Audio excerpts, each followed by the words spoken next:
This episode is brought to you by Progressive Insurance. Do you ever find yourself playing the budgeting game? Well, with the Name Your Price tool from Progressive, you can find options that fit your budget and potentially lower your bills. Try it at Progressive.com. Progressive Casualty Insurance Company and Affiliates. Price and coverage match limited by state law. Not available in all states. Imagine buying your kid a toy, only to find the batteries aren't included. Or buying furniture, but it's missing the tools to build it. Frustrating, right? Now imagine that exact same feeling, but you're paying way more. That is what buying business software usually feels like. Fragmented, disconnected, and incredibly expensive. Odoo completely changes that. Odoo is a complete, fully integrated business suite where all your apps actually talk to each other. We're talking automated lead routing for your sales team, seamless AI integration, and an intuitive point-and-click website builder. It's everything your business needs to scale, saving you time, headaches, and money. Stop piecing your software together. Go to odoo.com. That's ODOO.com to learn more. When you need to send the perfect rose bouquet, only one brand can say they've been the floral authority for 50 years. 1-800-Flowers. Why should you trust 1-800-Flowers? They hand-select every stem to ensure top quality. And with nationwide delivery, smiles and satisfaction are 100% guaranteed. And right now, when you order a dozen multicolored roses, we'll double it at no extra cost. Don't miss out on this limited time offer. Order today at 1-800-Flowers.com/podcast. That's 1-800-Flowers.com/podcast. Every afternoon, there are four things you need to know about. They tend to happen after about 3 p.m. Eastern, and before you get home, you might as well learn about them before you hear it on the evening news. That's my job. I'm Erick Erickson. Tune in wherever your podcasts are available, on YouTube, Spotify, Apple, whatever. You'll get the four things to know in the afternoon. Search Erick Erickson or go to ericerickson.com/4 things to know for the links. Be more informed than your family and friends.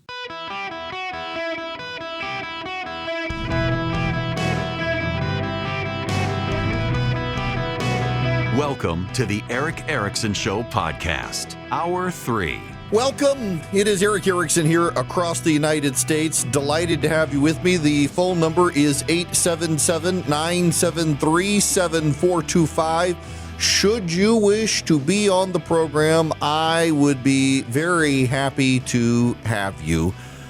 You can also text Erick, E-R-I-C-K, to 33777. Get the live stream, the show notes, the podcast. Before I move to the debt and deficit issue that is beginning to weigh on the markets and bonds, got a couple of calls on the flock cameras. I want to get those out of the way. First, David, you're going to be up next. Welcome to the show. Hey, Eric. Hey, quick question. So about the flock cameras. A few years ago, there was I believe it was a state senator or representative that actually hit a pedestrian in Cartersville, Georgia, and killed them while they were on the bicycle. And this was like the early stages of flock, and it was a camera system, similar to flock. It actually called it. That was my cousin. And wow. had it not been for the camera there, we would never have known who would have done it, you know? Right. I mean, there are stories like yours everywhere. It was just so here. Let me give you the list. This is from City Journal. This year, flock cameras have prevented or helped solve 59 vehicle thefts, 31 shootings, 24 homicides, 26 thefts, 15 robberies, 17 hit and runs, 17 burglaries, and 19 assaults. Not only that, 50-some children have been recovered safely this year alone due to flock cameras. Over 50 kids this year have been protected. It's just David. Look, I'm sorry your family had to deal with the tragedy, but I'm also glad that they were able to identify who did it because of the cameras. And again, I got to tell you. I understand there are concerns and there can be abuse, but I think they're net positive. What can we do to, I think the number one thing that you can do is actually pass a law that provides a mandatory prison sentence for police who abuse for personal information the flock cameras. In fact, I had a listener sent me this story. Where is this? I just saw it in my email a minute ago. From Dennis down in WDBO land. A Central Florida police officer is accused of using flock camera technology to track his estranged wife's vehicle 717 times over a 21-month period. According to Polk County online court records, Christopher Anthony Goodson, 31, an officer with the Haines City Police Department, was arrested August 11th. He was charged with one count of offenses against users of computers, computer systems, computer networks, and electronic devices, and one count of official misconduct. He's an officer with the Haines County Police Department, has been there since March of 2022, put on administrative leave. He made several inquiries. By the way, you should know that the flock camera system has created the audit system that flags. If you go into flock and you don't have a case number and appropriate permissions to get into it and you start looking around, it triggers an audit and they can track you. And I think the police who do this, there should be a mandatory minimum prison sentence. Tom, you're going to be up next. Welcome to the show. Yeah, thanks, Eric. I don't think there's any debate that Flock does some good, but so does FBI wiretaps and accessing your and my banking information. And if the FBI or the police want to get that information, which also goes across the public airways and the Internet, they have to get a search warrant. They have to get a subpoena. So why don't we make Flock get a subpoena, or the users of Flock get a subpoena before they can access that data? Now, if it's a child who's missing and there's a Amber Alert, there are judges on standby 24/7 that already write out searches warrants for other types of things. Okay, but hang on, Tom. Hang on. Whoa. Let's just think about this one logically real quick. So if the police want to get your bank account, they've got to go get a warrant. Absolutely right. But Flock is a private company that volunteers to give its information. And the information that is given, by the way, the Supreme Court has said you have a right to privacy for your bank account, but none of us have a right to privacy on the road. So there's a big difference between the two. If it's your information directly, they've got to get a warrant. But I mean, for example, if they go to, let's say, a local fast food restaurant and say, hey, we're looking for a suspect, would you give us your surveillance footage? That fast food restaurant doesn't say you've got to go get a warrant first. They can just hand it over. In the same way, Flock Camera puts up their cameras. They take advantage of the Supreme Court decision. The Supreme Court has now held pretty consistently for about 40 or 50 years that none of us have a right to privacy when we're on the roads. So to your example, if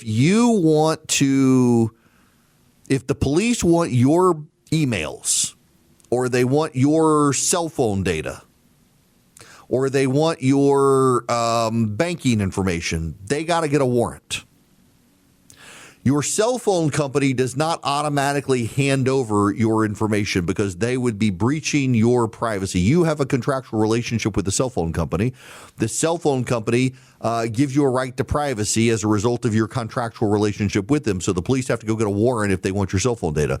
You don't have a relationship with Flock. Your local community has put the cameras up. You don't have a right to privacy on the highway. So the government can go to Flock and say, we'd like this information. And they contract with Flock as a service in the community, and Flock gives them the data. That's the big difference there. Now, are there the restrictions we should put in? I think the number one is punishing the police who improperly access the data. And I think if Flock pulls up information and says this is the person and they get it wrong, they should be liable. And in fact, they are liable already. If they give police the wrong information, Flock is liable. So you can sue Flock. So there are some restrictions. I just again note that for all the people who have the civil liberties concerns, keep in mind that the people who started agitating against the cameras are the Democratic Socialists of America, not because they want to protect your privacy, but because they don't want criminals to go to jail. Jeremy, welcome to the show. Jeremy, how are you? Hey, how you doing? Great. Yes, sir. So I'm a police officer in the metro Atlanta area, and just kind of wanted to talk to your listeners about, the benefits of Flock. I understand the concerns that they have, but like you pointed out, there's no reasonable expectation of privacy on the roadway. Matter of fact, OCGA 40-2-41 states that your tag shall be displayed and visible at all times. And because it's on the outside of the vehicle, there is no expectation of privacy. And I have personally been a part of finding missing persons. It helps find wanted people. It helps with a numerous amount of things that the public expects us to go out and handle. And yes, there are officers that go out and misuse flock, and they are being found and being punished. I know my agency, they do their audits, and they do them personally all the time. So, we're constantly being held to a standard, and the officers that fall below that standard are being found and being punished. Jeremy, I'm glad you called in. And here's the thing that gets me on this particular issue. And thanks again for your time here. Why does it have to be all of one or all of the other? I mean, the argument seems to be we either have to have the flock cameras and use them with impunity, or we have to ban the flock cameras and never use them. Why can't we use the flock cameras, but also put punishments on greater punishment on the police and greater penalties on the company if they do a false positive match to incentivize no abuse? Surely we can find a compromise way to keep the cameras, because the cameras are a great good, while also protecting people from civil rights abuse. Surely we can do both, protect people's civil rights and also round up the bad guys. I just don't want to be on the same side as the Democratic Socialists who want to get rid of flock cameras because they make it too easy to round up criminals. I think we should make it real easy to round up criminals. And we should make it real easy to round up the criminals who are the police officers who are abusing the data. Passionate arguments on both sides, but where's the middle ground of let's have the cameras but protect people's civil rights? Let's have the cameras and protect people's civil rights. By the way, I let Jeremy go before I asked him about this, but he quoted the OCGA. That's the official code of Georgia annotated. That's Georgia law. There is actually, now it's written in invisible ink in the section that Jeremy talks about, and Jeremy knows this is true, that in invisible ink, if you were to take a match or a candle and wave that page of the OCGA, you would reveal someone. It's written in lemon juice in the OCGA apparently, but if you get that page hot enough, the print reveals itself that while your license plate must at all times be present and visible on your vehicle in order to use a road in Georgia. If you live in DeKalb County, Georgia, and you do not have a license plate, as long as you put tag applied for on the back of your car, you're golden. Don't take legal advice from me on this, but I'm telling you, it is written in invisible ink in the code of Georgia. If you live in DeKalb County, Georgia, and you put tag applied for on the back of your car, you ain't getting pulled over. Jeremy knows it's true. The amount of people that I see with tag applied for on the back of their car as if this is my license, this is my get out of jail free card. My tag is applied for. They hadn't applied for a tag. It might not even be their car. But they are pretty convinced, particularly in urban Atlanta, that if you put tag applied for in the backyard, nothing is going to happen to you. It is immunity. The police cannot even detect your vehicle if you put tag applied for on the back of your yard. There is a man who lives in Atlanta, Georgia, who has a Barbie Jeep, a pink Barbie Jeep, and he has fitted it out with brake lights and an engine. It can go fast. And he rides the Barbie Jeep around town. It has a tag applied for sticker where the license plate should be. We have our eccentrics down. Every city has their eccentrics. New Orleans, y'all got some eccentrics. My people. By the way, I'm going to be in New Orleans in December for a day. I got to give a speech down there. I'm excited. I'm lining up my list of restaurants. But tag applied for. Didn't expect to spend. By the way, Charlie, you don't need any more flock camera. We got plenty. I got plenty of other stuff I need to talk about other than the flock cameras. I just want to note before I go to commercial break, though, that there's got to be a middle ground here. It can't be all or nothing. We should protect people's civil liberties and their privacy, but also we should be able to have these cameras because they indisputably make it much more easily able to retrieve kidnapped children, find patients with dementia who have wandered off, and solve murders. The number of district attorneys and assistant district attorneys and sheriffs around the country, not just in my home state, who have emailed me to talk about how rapidly they've been able to solve murders that would otherwise not be solved because of the flock cameras. Surely we don't want to give up that tool because the Democratic Socialists don't want murderers to go to jail. This is Rick Burgess from The Rick Burgess Show. If you're still auto-renewing your car insurance without shopping around, you are probably throwing money away. I'm telling you, go check out Insurify. In about 2 minutes, totally free, you can compare quotes from over 100 companies all in one place. Now, here's what I love. Insurify actually monitors your rates and alerts you when prices drop, so you never miss out on a better deal. Millions of people have used it to stop overpaying, and there's no reason you shouldn't too. Do yourself a favor. See what you can save right now at Insurify.com.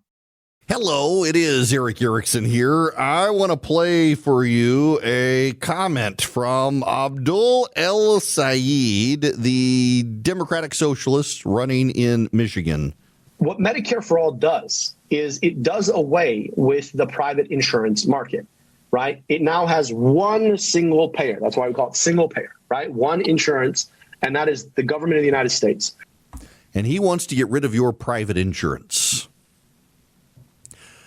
The Democratic Socialists of America are really beginning to campaign on this, getting rid of private insurance. Listen, since the government's gotten more involved in insurance, it's made it even worse. Why would we want the government fully involved in healthcare insurance? For those of you who can remember before Obamacare, you could get a personal insurance policy and it was expensive, but it was doable and it was functional. And now you can get a personal insurance policy, and it's more expensive and even less functional. I have a friend of mine. He is a physical trainer. He trains people. He is an athlete. He runs, he bikes, he does triathlons. He is super healthy, and he had great insurance before Obamacare as a sole proprietor of his business. And after Obamacare, he got his plan was canceled. He could no longer use his doctor. And the only insurance plan he could afford was one that only works if you go to the emergency room. So now if he's sick, he's got to go to the emergency room, and his plan covers him, and it's driven up the number of people in emergency rooms. He can't go to his doctor. Won't cover the doctor. The doctor won't take it. No doctor in town will take this Obamacare plan that he has, but the emergency room will. He doesn't want to go to the emergency room, and he rarely gets sick. But there was one point he fell off his bike and he needed to get checked, and he had to go to the emergency room. Couldn't go to the doc in the box, couldn't go to his doctor, had to go to the emergency room. And he doesn't want to do that. And now the Democrats want to revisit this and go socialism for all. One more. This is from Fox News. Well, as you just saw there, Democratic Socialist Oliver Larkin held a rally over the weekend here in Fort Lauderdale, really trying to engage the Gen Z and millennial voters because this marks the last major primary for the DSA this year. But it also marks the first congressional primary under a new congressional map approved during a special legislative session that could give Florida 4 more seats in the U.S. House. Now, the newly drawn District 25 is now considered a prime Republican target, where Larkin is trying to unseat two-term incumbent Congressman Jared Moskowitz. Now, this district stretches from Boca Raton down to Miami Beach, housing some of the region's most affluent communities. DSA-backed Larkin appeared on Fox over the weekend, where he was pressed about his views on immigration and abolishing ICE. And they want universal health care because they want to ruin health care for all of us. In today's uncertain economy with the left ruining everything, well, interest rates are high and maybe even going higher. American Financing wants to help you with your credit card debt. Mortgage rates right now are in the 5s. If interest rates go up, it's going to be bad. And right now, you're paying probably 25% interest on credit cards. More and more Americans max them out. Customers of American Financing are saving an average of $800 a month wiping out high-interest debt. Give them a call. No upfront fees, no pressure. If you start today, you could delay 2 mortgage payments. Call American Financing, 866-886-9262. That's 866-886-9262. 866-886-9262 or AmericanFinancing.net/Eric. NMLS number 182334. NMLSConsumerAccess.org. APR for rates in the 5 start at 6.327% for well-qualified borrowers. Call 866-886-9262 for details about credit costs and terms. Visit AmericanFinancing.net/Eric. Average savings based on borrowers who save over $199. Hello, my friends. It is Erick Erickson here, and I am so delighted to have you. The phone number is 877-973-7425. Should you wish to be on the program, I would absolutely love to have you. Now, we got stuff we got to chat about. We actually have a lot of stuff that we need to chat about because, well, I'm behind. One of the things I am behind on is the debt and the deficit. The bond market. Things are not going well for the United States right now financially. And there should be some big red flags for everyone about what's going on in the country. Because if we continue on the present course, we're going to go off the fiscal cliff sooner rather than later. And that's a problem. It's a problem because we can't afford it, and we have a massive amount of debt, and not just the debt, but the deficit. And let me explain to you the difference between debt and deficit, because I'm always surprised there are people who don't know. So the deficit is the difference between income and expenditure per year. So in other words, if you have $1 trillion in income and you have $3 trillion in expenditure, you have a $2 trillion deficit. You either have to cut your spending or you got to increase your revenue. You got to do one or the other. You got to pick. And if at the end of the year you haven't picked, your $2 trillion deficit rolls over into the national debt. And we now have a massive national debt. And our national debt is now at the point where we are seeing bonds go up. And we're seeing bonds go up now because increasingly we are seeing the United States government has no interest at all in reining in its spending. And as a result, the people who buy our bonds are more and more insistent that we pay more interest because we are less and less of a sure thing. Against a backdrop of persistent inflationary pressures, yields on longer-term bonds have been climbing. Experts say is likely to keep borrowing costs elevated, particularly for long-term fixed-rate loans such as mortgages. The yield on the U.S. 30-year Treasury bond hit 5.323% on Tuesday, a 19-year high, before edging down to just below 5.3%.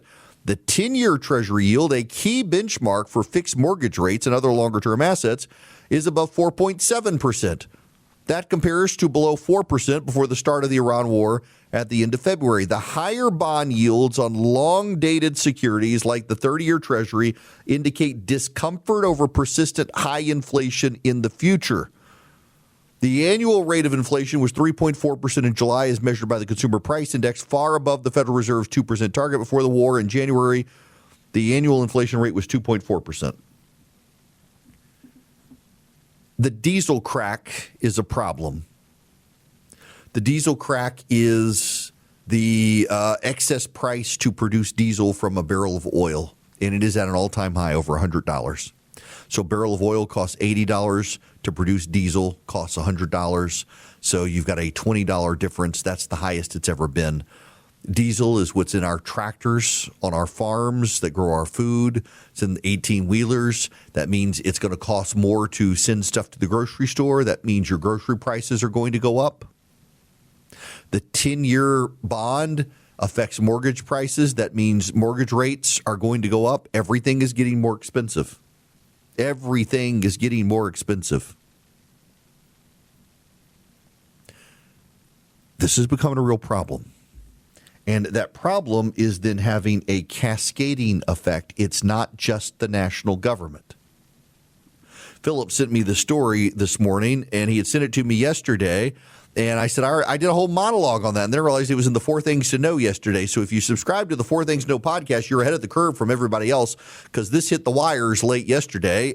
Buy now, pay later loans took off during the pandemic as a way for online shoppers to go on retail splurges without using a credit card. Now lenders are offering the loans as a means for people to finance basic household needs. The lending apps Flex and Zip allow customers to take out loans to pay for their broadband, electricity, health insurance, mobile phone service, mortgage and water bills. Affirm, one of the most popular pay later apps, has started providing some tenants loans to extend their monthly rent payment for a few weeks.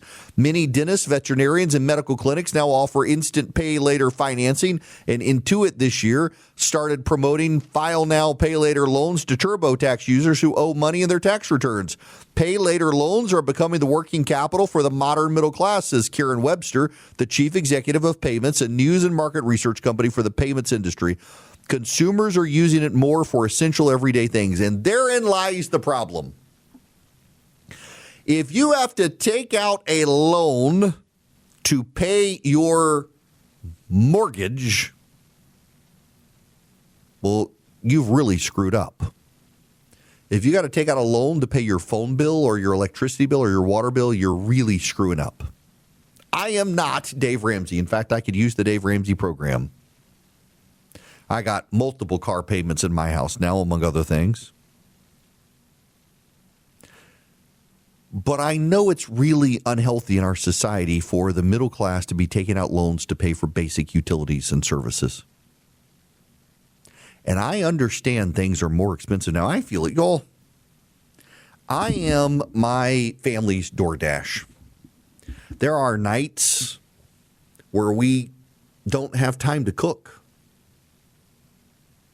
My wife is having an issue right now where if she's on her feet for more than 10, 15 minutes, her heart rate just starts racing. She hadn't been able to go to the gym in a while. They're trying to figure this out. Is it related to her chemotherapy or what? But she walks for about 10 minutes and her heart rate suddenly goes from 80, 90 beats a second to 160 to 200 beats a second, and she's got to sit down.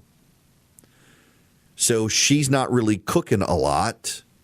I'm working late, so I go home, and, you know, in our house, it's just like your house. What do you want to eat? Food. What sort of food? The type that's like. What do you like? Food. What sort of food? The type that you eat. What do you want for supper? I don't know. What do you want for supper? And after about an hour, people have decided, well, I want this. No, I want that. And nobody can agree on a thing. And I got so frustrated when this happened last week. I was like, y'all know what? I'm putting the frozen pizza in the oven, and y'all are on your own. I'm tired of this. Occasionally, I'll pick up, there's a Japanese restaurant. My wife adores it. It's like when she's not feeling good, it's the one thing I know she will eat. It's called Makata. It's this Japanese restaurant, and she gets their hibachi chicken with fried rice. And it is like the only thing my wife can consistently eat, no matter how bad she feels. She can eat that meal. And we eat it a lot because there are nights she just doesn't feel good. And so I'll get that for her. But the kids don't like Japanese food, so I might get it for her and me. Sometimes I'll get it for her. And then I'll swing by Chick-fil-A after that and get the kids Chick-fil-A. And so I got the Japanese food and I got the Chick-fil-A, and I come home. And I'm so frustrated with it all, I'll cook myself something, but nobody wants to eat what I'm cooking. All of that is to say, I feel the cost of the DoorDash, and I feel the cost of the grocery shopping. I'm the one buying the milk in our house. I'm the one buying the eggs in our house. I'm the one buying the toilet paper in our house. And groceries are getting expensive again, and they're going to get more expensive. But if you've got to take out a loan to buy your groceries, I know it's unfair. I know you don't want me to tell you how to live your life. But y'all, if you are buying, or if you're taking out a loan to pay your internet bill, cancel your internet. It's not a necessity. If you are taking out a loan to pay your mortgage is already a loan. You're compounding the problems in your life. If you're taking out a loan to pay your power bill, turn the lights off and jack up the air conditioner. And it sucks and you're going to be miserable, but you're going to have money.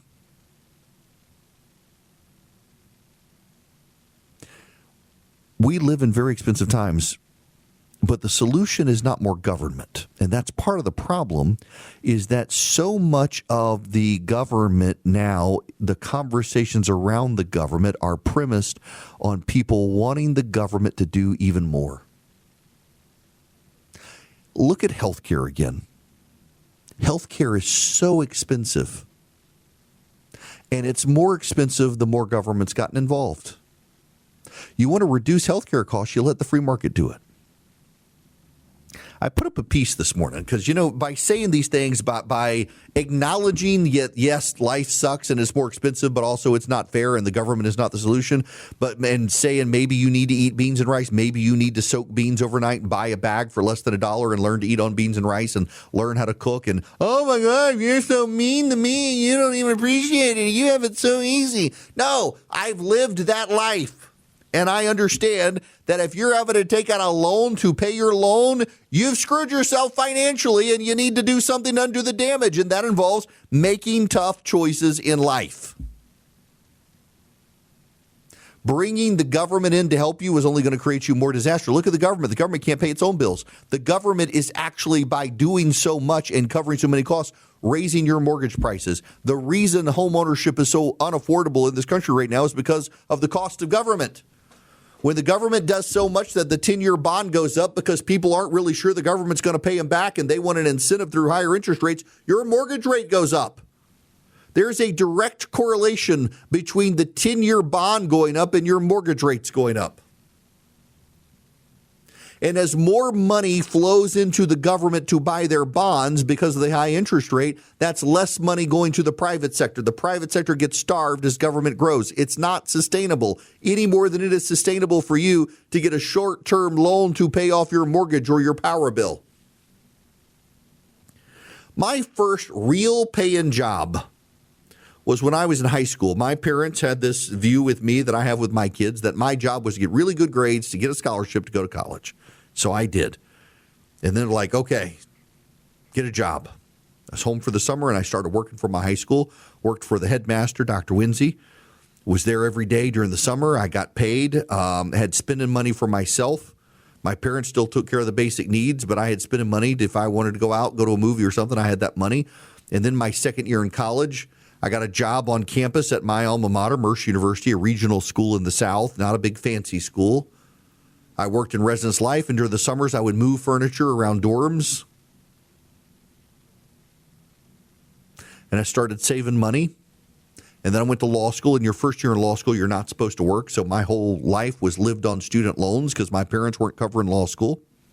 And then I got a job as a law clerk, and I worked as a law clerk, and then I worked in a law firm for 5 or 6 years, 5 years. Then I got a job in Washington. I commuted back and forth. And I got married and we had kids, and I fell completely by accident into TV and radio, and the rest is history. And I still live in Middle Georgia. I still live in Macon. I have 2 kids, and I am our Uber Eats DoorDash delivery driver. I am our Instacart grocery shopper. I deliver the groceries to our house. I buy the milk in our family. I used to work 3 jobs so my wife, with her stage 4 lung cancer, could stay home and be with the kids. And now I work 1 job, but I work all the time. I've already been on Delta 40 times this year. I travel a lot for work. And it is wild to me to see these people in Washington, D.C., who live on donor-funded think tanks, who went to the Ivy League and have never had a job outside of the political class in Washington, tell me that somehow I'm the elitist because I'm telling people, you know what, maybe you do not need to buy the $20 burrito. Maybe you do need to live on beans and rice and get your financial house in order. And it sucks and it's not fun, and I have been there.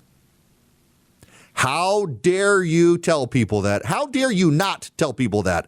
How dare you tell people the government is going to solve their problems? The government is not only not solving your problem, the government is making all of our problems worse because the government itself cannot stop spending money it does not have. We have a fiscal crisis on the horizon, and we have a group of people in Washington, Republicans and Democrats alike, who their solution to the problem is let's just let government do more of it, and that's going to just cause the bankruptcy to come faster, and they know it, and they want it because they think they can rebuild this country in their image. I'm sorry. I don't want a bunch of neo-Nazi nerds and Carl Schmitt fans on the right in Washington, D.C. blaming the Jews and rebuilding America in their image with their high fade haircuts, and I don't want a bunch of morbidly obese women who think they're men on the Democratic Socialist of America rebuilding America. I want the America where it is moms and dads in this country deciding what's in the best interest of their family. I will take that over Washington any day of the week. And if that makes me an elitist, so be it. And then I'll go to sleep at night under my Cozy Earth sheets. They're super lightweight and made of bamboo, and they have a 10-year warranty and a 100-night trial. And rarely will you find a sheet like that. Why does this sheet have it? Because they know you're going to love it so much. It's cool. It's very lightweight. It keeps you comfortable. And again, it's made out of bamboo. You go to CozyEarth.com, and at checkout, you put in the discount code ERICK, E-R-I-C-K, and you get 20% off at CozyEarth.com. They're great sheets. By the way, I say this with many of my advertisers, and it's true. I'm a customer of theirs before I'm an advertiser. They advertise now because I bought their sheets and loved them. I didn't need the 100-night trial to know I was sold on super lightweight sheets to keep me cool because I sleep hot at night. CozyEarth.com. The checkout code is ERICK, E-R-I-C-K. You'll get 20% off. You might get a survey. Tell them the Erick Erickson Show sent you. CozyEarth.com. The discount code is ERICK. My friends, I don't know why y'all still live in California. Listen, you're out there. I got a number of California affiliates, and I have been to Newport Beach and that area. I've been to, Pelican Hills. I love that golf course. I've never actually played golf there. I need to go play golf there, but it's gorgeous. I've stayed in one of the cottages there. That is and this is why I understand you stay, because it's gorgeous. I've been to Half Moon Bay. I've been to the Ritz-Carlton there before. I've been up to Napa. I'm not a wine drinker, but I had to go speak at a American Bar Association event one time up there. The San Francisco area, it's gorgeous. The weather is gorgeous. I've been there. It's just all the other societal problems. California regulators on Monday approved new rules that will restrict what tires you can buy when it's time to replace them on your car. In a unanimous vote, the California Energy Commission voted to adopt new rules that will phase out the sale of replacement tires that don't meet energy efficiency standards. Now, every tire company has said that only their premium tires will be for sale in California now. You will not be able to buy cheap tires in California anymore because they can't ban cars in California. They've tried to ban the fossil fuel burning vehicle. The federal government has stopped them. So now they're banning tires. Brett Gladfelty, on behalf of Goodyear, told the commission it will increase costs for consumers and said the commission has yet to resolve technical and legal issues with the rules. The new rule will eliminate 70% of tires sold in California by 2033. And the California Energy Commission, unelected bureaucrats, have decided that's okay with them because they face no political consequence. Now, there should be political consequence in the country for the progressives who convince banks to turn off the bank accounts of conservatives. There probably won't be. But one thing you can do is you can go to oldglorybank.com/Erick and get a bank account with people who share your values. Go to oldglorybank.com/Erick. They were started by conservatives for conservatives. oldglorybank.com/ERICK. You sign up with them, you get a checking account, a savings account, a business account. You can do mortgages, you can do mortgages, CDs, whatever you need. Old Glory Bank, they've got you. oldglorybank.com/Erick. Member FDIC, equal housing lender. Terms and conditions apply. I think when you're diagnosed with cancer, you crave a semblance of normalcy and control. And so work allowed me to be me. So I think it's really important that companies stay flexible. Cancer and a diagnosis can be all-consuming, but it doesn't have to be. Research shows there is a significant connection between the ability to continue to work and cancer recovery. We can make work a better place for healing. Learn more and sign the pledge at workingwithcancerpledge.com. Fly.